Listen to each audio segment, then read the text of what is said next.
Hermanos, sean todos bienvenidos. Vamos a estudiar acerca de la palabra de nuestro Dios, pero una de las cosas que quiero mencionar en esta preciosa tarde, mis hermanos, es que vamos a tratar un tema acerca de la soberanía de Dios y yo le titulé Nadie le dijo a Dios, ¿sí? Porque en realidad, hermanos, no hay nadie que le diga nada a Dios. ¿Por qué? Porque estamos hablando acerca de su soberanía. Ahora, para empezar, déjeme decirle, fíjese que las personas no son así, entonces no podemos compararnos con nuestro Dios. Una de las cosas es que hay personas que en verdad no les gusta recibir órdenes ni les gusta oír un consejo, ¿verdad? Mucha gente cree que lo sabe todo y también hay personas que necesitan que se les diga todo porque no tienen a veces iniciativa propia y alguien dijo a veces tienes que agarrarlos de la mano. Entonces hay diferentes tipos de personas,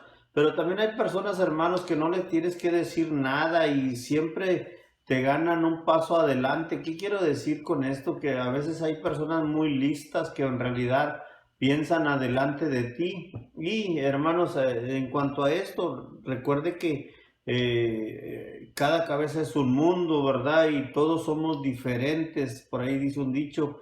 Entonces recuerde que hay personas de diferentes tipos de caracteres y como decía anteriormente, hay mucha gente que cree saberlo todo, hay mucha gente que están dispuestos a poner atención, oír, a aprender, ¿verdad? Entonces, hay diferentes tipos de personas en cuanto a esto. Yo no sé si usted es una persona, hermano o hermana, que le gusta obedecer órdenes, ¿sí? Entonces, recuerde que estamos hablando acerca de lo que es la soberanía de Dios y que a nadie le dijo a Dios nada de lo que él tenía que hacer. Ahora déjeme decirle, pero yo me he fijado que hay personas que son tan batallosas y lo digo porque esas personas son las que no les gusta obedecer ni escuchar a nadie. Ni yo dije aquí una palabra batallosas, no es porque no puedas con ellas o no es porque no haya interés en esas personas, sino más bien, hermanos, porque muchas veces dan problemas, ¿verdad? Entonces, alguien dijo que son personas batallosas y que mis hermanos siempre tendrán una excusa para hacer lo que ellos quieren. Aún, déjenme decirle, salirse con la suya o hacer las cosas a su manera. Entonces son personas batallosas muchas veces porque no les gusta oír consejo de nadie. Sería bueno que ninguno de nosotros seamos personas batallosas en ese sentido, que todos seamos obedientes, que todos estemos atentos, ¿verdad? Pero sabe una cosa, lo bueno de todo esto es que a Dios nadie le dijo lo que tenía que hacer ni cómo hacerlo, ¿sí? Entonces recuerde esto, a Dios nadie le dijo lo que tenía que hacer ni cómo hacerlo. Entonces, déjeme decirle, y esto es porque Él es Dios. Isaías 46, ¿verdad? En el versículo 9 y 10 de Isaías, en la versión Reina Valera, mis hermanos, dice de esta manera: acordaos de las cosas pasadas desde los tiempos antiguos, porque yo soy Dios y no hay otro Dios y nada hay, dice, semejante a mí, que anuncio lo por venir desde el principio y desde la antigüedad, lo que aún no era hecho, que digo, mi consejo permanecerá y haré todo lo que quiero. Entonces estos pasajes nos recuerdan, hermanos, número uno, que Dios es uno. Número dos, no hay nadie que se parezca a Él. Número tres, es Dios de los tiempos, recuérdelo. Número cuatro, que es Dios que cumple sus promesas. Número cinco, y es soberano. Por eso nadie le dijo a Dios lo que tenía que hacer, mis hermanos. Por eso Él dijo que anuncio lo por venir desde el principio y desde la antigüedad, lo que aún no era hecho, que digo, mi consejo permanecerá y haré todo, dice, todo lo que quiero, hablando de su soberanía. Aún así, hablo la soberanía del Altísimo. Daniel 4, hermanos, en el versículo 34 y 35 de Daniel, en la versión Reina Valera, dice el versículo 34: mas al fin del tiempo, dice, yo, Nabucodonosor, alcé mis ojos al cielo y mi razón me fue devuelta, y bendije al Altísimo, y alabé y glorifiqué al que vive para siempre, cuyo dominio es sempiterno, y su reino dice por todas las edades. Todos los habitantes de la tierra son considerados como nada, y él hace según su voluntad en el ejército del cielo y en los habitantes de la tierra, y no hay quien detenga su mano y le diga, ¿qué haces? Y esta historia está muy bonita, hermano. Se encuentra en Daniel capítulo 4, ¿verdad? Cuando habla del rey Nabucodonosor, cómo Dios lo tuvo que humillar. Déjeme decirlo de esta manera, lo humilló para que él pudiera reconocer a Dios y darle honra y gloria, ¿verdad? A nuestro Dios. Esa es la historia de Nabucodonosor, que se encuentra, recuérdelo, en Daniel capítulo 4. Ahora, ¿qué es la soberanía de Dios? Está representada por la decisión que Él toma de poner su santa y perfecta voluntad o potestad, el Padre eterno, el Altísimo, nuestro Señor del cielo y de la tierra. Dice la Biblia que Él tiene todo el poder, ¿sí? Es un poder que es ilimitado para hacer lo que Él crea conveniente. Él, siendo un ser independiente, dice, ¿puede Dios hacer lo que Él le place? Nadie tiene la autoridad, dice, para impedirlo. Acuérdense que estamos hablando de la soberanía. Ahora, la soberanía divina, mis hermanos, simboliza que Dios es quien se sienta en el trono del universo, y desde ahí, dice, manifiesta su supremacía. Por ejemplo, el Job decía de esta manera, mis hermanos. Job, cuando hablaba acerca de la soberanía de Dios, él llega a decir, yo conozco que todo lo puedes y que no hay pensamiento que se esconda de ti. Finalmente, Job reconoce que los principios de Dios son supremos y que Él es soberano. Y estas son palabras de Job, mis hermanos. Entonces recuerde aún lo que dice Números 23, 19, hermanos, donde dice que Dios es inmutable. Inmutable, hermanos, es un Dios que no cambia, ¿sí? Y en el Reina Valera, en el versículo 19 de Números 23, dice de esta manera, Dios no es hombre para que mienta, ni hijo de hombre para que se arrepienta. Él dijo y lo hará. Habló, dice, y lo ejecutará. Entonces recuerde que dentro de las características de nuestro Dios o de su carácter también es Dios inmutable, o sea, no puede cambiar, ¿sí? En todos los argumentos Dios no solo permanece siendo veraz, sino que cumple su palabra, sus profecías y todas las promesas que Él hace. Entonces, cuando hablamos que Dios es inmutable, hermanos, es que Él no cambia. Si Él prometió algo, Él lo va a cumplir, aún hablando de sus profecías, mis hermanos. Y otra de las cosas que tenemos es que Dios nunca revocaría lo que dijo que Él haría, hablando aún, siguiendo, hermanos, con sus promesas. Entonces recuerde que Dios nunca revocaría lo que Él dijo que haría. Y Dios, hermanos, Dios no puede perdonar el pecado hasta que éste sea redimido. Entonces, por ahí el comentarista llega a decir, Dios no es un ser que vamos a decirlo, se hace de la vista gorda, como muchas veces decimos, o que hizo como que no vio. No, no, no, no. Dios es justo, ¿sí? Entonces, cuando hablo acerca de esto, mis hermanos, es que Dios es justo, no puede sencillamente hacerse como si nada hubiera pasado. Debemos saber que Él perdona el pecado, pero las consecuencias vendrán. Lo más importante es que su justicia es juntamente con Él, no se aparta y sufren nuestras dolencias, según lo que dice Romanos 6:23. Y cuando hablamos de esto, mis hermanos, es cierto que Dios nos perdona, que es misericordioso, ¿verdad? Que Dios nos da de su gracia, ¿verdad? Sí es cierto, pero recuerde que cuando nosotros pecamos, también Él habla de las consecuencias que vendrán cuando nosotros pecamos. Entonces, déjeme decirle otra de las cosas. Dios no puede obligar a nadie a amarlo ni a recibirlo, ¿verdad? Según lo que dice el Evangelio de Juan en el capítulo 1, versículo 11 al 13, mis hermanos, dice, a lo suyo vino y los suyos no le recibieron, mas a todos los que le recibieron, a los que creen en su nombre, dice, les dio potestad de ser hechos hijos de Dios. Y el versículo 3, hermanos, dice, los cuales no son engendrados de sangre, ni de voluntad de carne, ni de voluntad de varón, dice, sino de Dios. Y recuerde que estamos hablando acerca de lo que es la salvación, ¿verdad? Por eso dice que más a todos los que le recibieron, a los que creen en su nombre, les dio la potestad, dice, o potestad de ser hechos hijos de Dios. Y alguien dijo de otra manera, dijo, que les dio el poder de ser hechos hijos de Dios. Entonces recuerden, hermanos, recuerde mucho esto. Y ahora déjeme hablarle acerca de 4 fundamentos de la soberanía de Dios. En primer lugar, mis hermanos, Dios es autosuficiente. Entonces, ¿qué quiere decir esto? Que Él es solo. Dios es autosuficiente y su creación es dependiente de Él.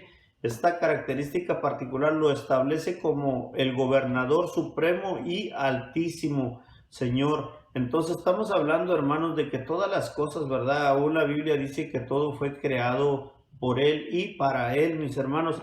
Entonces, recuerde que Dios es autosuficiente, no dependió de nadie ni depende de nadie para hacer las cosas. Ahora, no puede existir criterio abajo o arriba de Dios que pueda determinarlo o definirlo. No existe poder que pueda limitarlo o controlarlo. En otras palabras, no existe nada que pueda juzgarlo, no existe ley fuera de su naturaleza que pueda obligarlo o dirigirlo. Dios es un ser también infinito, infinito en sabiduría, poder, sanidad y sensatez.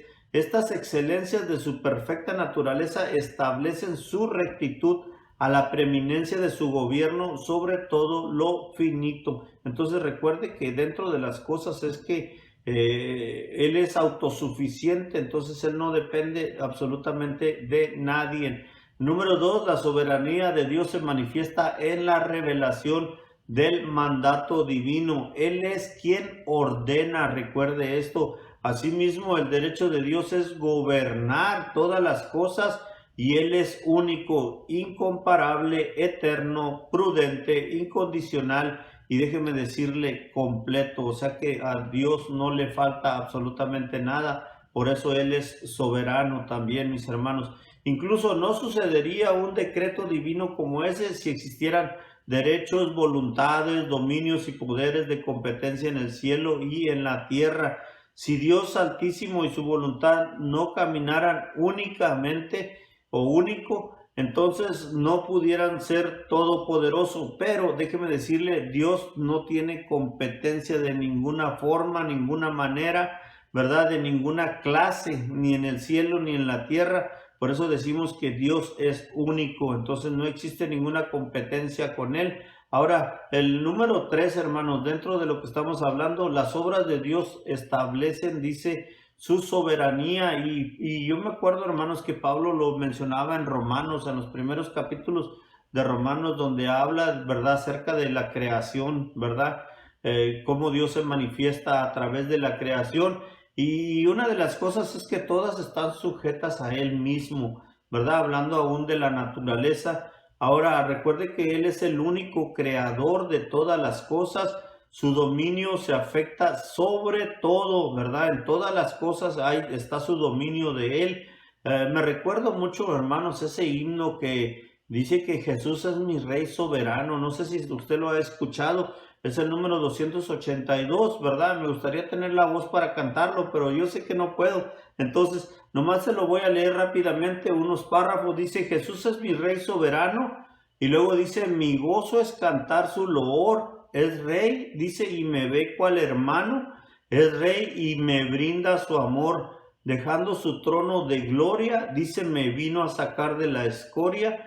Y yo soy feliz, dice, por Él. Y eso es lo que dice este canto. Pero número 4, hermanos, dentro de lo que estamos hablando, Dios está ejecutando su poder y autoridad. La revelación de la disposición muestra que Dios está ejecutando su poder y autoridad en la creación de manera activa, ¿sí? Entonces, no hay pausa, no hay manera de que se detenga, no. Dios está sustentando, déjeme decirle, todas las cosas con poder y con autoridad. Y eso da como consecuencia la seguridad del plan de Dios para que ocurra en el tiempo perfecto. Entonces, todo lo que se está llevando a cabo aún en nuestra vida, en nuestro alrededor, ¿verdad? Todo está controlado, recuérdelo, por nuestro Dios. Entonces, Él tiene ese plan perfecto para que ocurra todo en el tiempo y momento adecuado o momento perfecto. La disposición de Dios, hermanos, se enlaza con la salvaguardia de la creación y el gobierno de la creación. Dios sustenta, dice la Biblia, que Dios sustenta, hermanos, todas las cosas, dice, con su poder, ¿sí? Y eso es lo que nosotros tenemos que reconocer. Déjeme decirle, aún si usted mira un pajarito, nosotros sabemos que ese pajarito está sustentado por Dios, igual nuestra vida, igual un árbol. Entonces, cuando nosotros conocemos a Dios y conocemos a Dios a través de Jesucristo, reconocemos lo que dice, hermanos, a un Génesis 1:1, hermanos, ¿verdad? Y recordamos que Él es el creador de todas las cosas. Entonces, recuerde que aparte de que Él es el creador, Él está sentado en su trono y desde ahí Él está gobernando todas las cosas. Así que, mis hermanos, su consejo salvará, ya que Él es el creador. Él es Rey de Reyes y Señor de Señores. Él tiene toda la autoridad y la potestad superior a todas las cosas. Y grande en la tierra y en el cielo, todos asumirán que deben arrodillarse, dice, ante su presencia y su autoridad. Por eso no hay nadie, déjeme decirle, no hay nadie que le diga a Dios nada, mis hermanos. Entonces, cuando estamos hablando de esto, recuerde que nadie le dijo a Dios, ¿verdad? Lo que Él tiene que hacer. Entonces recuerde que nosotros estamos bajo la autoridad de Dios, ¿verdad? Bajo su dominio. Y déjeme decirlo también como tercera cosa, estamos bajo su sustento. Entonces nosotros, recuerde, igual que los árboles, igual que los pajaritos, todos nosotros dependemos de nuestro Dios. Entonces no se le olvide nunca esto, porque entonces el que se va a hacer autosuficiente es usted, ¿verdad? Y no va a depender de Dios, es todo lo contrario. Recuerde que Dios es soberano y dentro de su soberanía está también su gobierno. Entonces Él es el que nos gobierna a cada uno de nosotros. Hermanos, gracias por su atención, ¿verdad? Espero que este estudio le pueda servir en su vida espiritual. Esperamos que haya crecimiento, ¿verdad? En cada uno de nosotros a través de la palabra. Y esa es nuestra fe, esa es nuestra esperanza, mis hermanos, de que unos con otros podamos edificarnos. Entonces, gracias, mis hermanos, por su atención. Vamos a orar a nuestro Dios y después estaremos viendo, mis hermanos, los anuncios que hay para nuestra iglesia y también aquellos que nos miran y que, verdad, no son de nuestra iglesia, pero que nos miran tal vez de lejos. Saludos, hermanos, y Dios les bendiga y gracias por su tiempo. Vamos a orar. Padre, en esta hora te damos gracias por tu palabra. Señor, reconocemos tu soberanía, tu poder. Sabemos, Señor, que tú das la orden y las cosas se hacen. Tú lo prometes y lo cumples. Gracias, Señor, porque, Padre, tú enviaste a Jesucristo para darnos la salvación. Y, Padre, gracias te damos, Señor, porque sin Él no podríamos ser ni felices, Padre, ni salvos. Entonces, gracias te damos, Señor, porque enviaste a Jesucristo un día a morir en la cruz. Y, Señor, nos diste la victoria a través de su resurrección. Por eso, Padre, gracias te damos por este pasaje. Y sabemos, Señor, y reconocemos tu soberanía. Oramos a ti en ese nombre, que es sobre todo nombre, Cristo Jesús, nuestro amado Salvador. Amén. Mis hermanos, Dios les bendiga. Gracias por su tiempo y en verdad estamos contentos de estar nuevamente aquí. Los esperamos, mis hermanos, la próxima semana, esperando que Dios bendiga su vida a través de estos días que vienen, ¿verdad? Y esperamos que pronto podamos dar testimonio de lo que Él hace en nuestra vida en gratitud a Él. Gracias, hermanos. Dios les bendiga y nos vemos hasta la próxima. Recuerden los anuncios.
su nombre.